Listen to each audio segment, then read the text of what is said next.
Lífrænt orð sem ber oft á góma í daglegu tali þegar neysluvörur eru til umræðu. Í heimi þar sem erfðabreytt efni teygja anga sína víða hefur notkun orðsins frekar færst framar á góminn ef eitthvað Lífrænt orð sem Gía í urtasmiðjunni á Svalbarðsströnd í Eyjafirði hefur tileinkað sér í lífi og starfi, þar sem hún framleiðir íslenskar snyrtivörur úr íslenskum jurtum og lífrænt vottuðum hráefnum.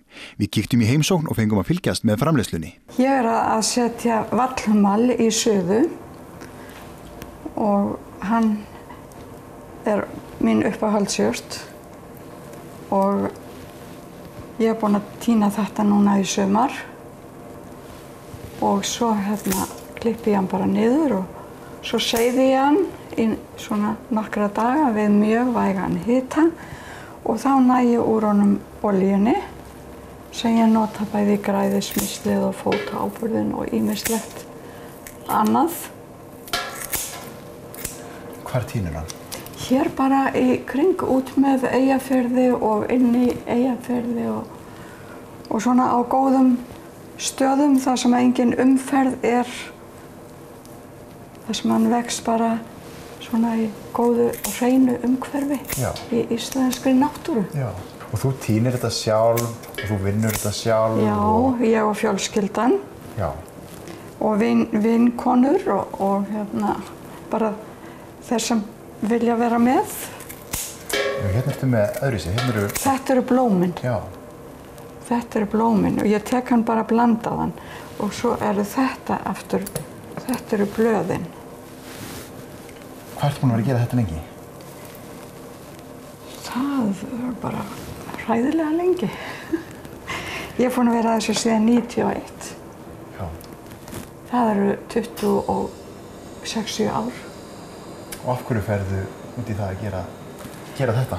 Þetta átti nú aldrei að verða neitt nema bara fyrir mig sjálfa og ég er bara alin upp við það heima þar sem ég er fædd og uppalin í Mógili hérna í sveitinni að það var farið til grasa upp á Valaheiði og það voru notaðar jurtir bæði mat og brauð og ýmislegt og svo þegar ég bara eignaði sjálf fjölskyldu þá fór ég bara að grufla og sótti í þennan arf. Og hér í dag? Og hér í dag, já. Já.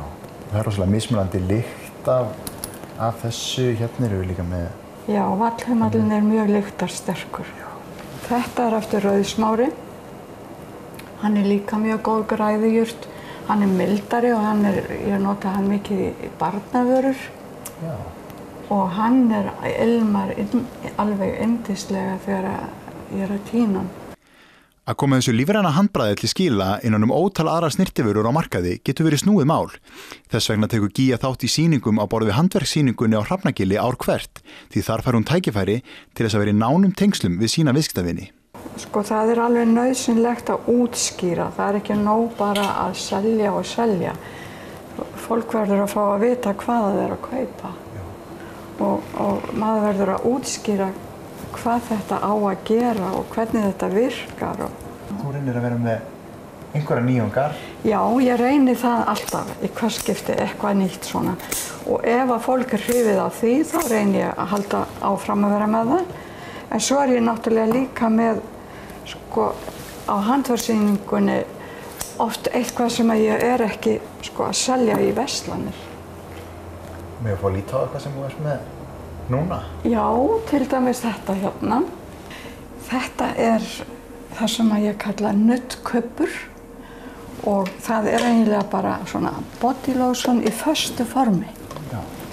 Ef þú strýkur þetta eftir húðinni, þá bráðnar þetta við líkamshitann og þú verður bara alveg silkimjúkur. Og þetta bara svona mýkir og nærir húðina. Já, og þetta kalla ég rós í dós. Af hverju kallar þetta rós í dós? Ég var að selja þetta einhvern tímann á sýningu og þá kom kona og horfði á þetta og sagði, nei, rós í dós. Og síðan hefur þetta bara heitið það. Þetta andlitsgrúpur úr íslensku jarðsalti. Góð lykt. Og það í honum rósaolía og lavendilfræ. Já, Það lyktin sem ég að finna. Já. Og þetta notar maður bara í sturtunni. Hvað myndir segja að vera svona vinsælasta varan þín? Ég held ég geti alveg fullist að það sé græðismislið. Það var það fyrsta sem ég fór að búa til. Og síðan eru ansi mörg ár. Þetta tekið á eksem og psoriasis og sár og bruna og frábær bruna áburður. Og það hægt að fá það í túpu líka. Bændur nota þetta í túpunum og hafa þetta í fjósinu. Já.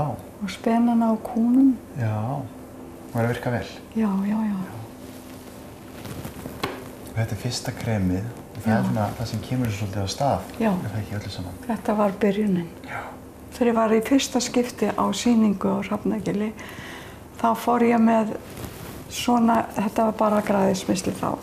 Og ég fór með það í svona körfu. Ég held ég hafi verið með eitthvað 40-50 stykki. Og eftir 2 klukkutíma var allt farið. Já. Svo ég mátti fara heim og framleiða meira alla nóttina. Og koma svo daginn eftir og það var sama sagan. Það bara seldist allt upp. Takk hérlega fyrir spjallið Gígja og að sýna mér hérna smyslin og framleiðsluna. Takk fyrir komuna.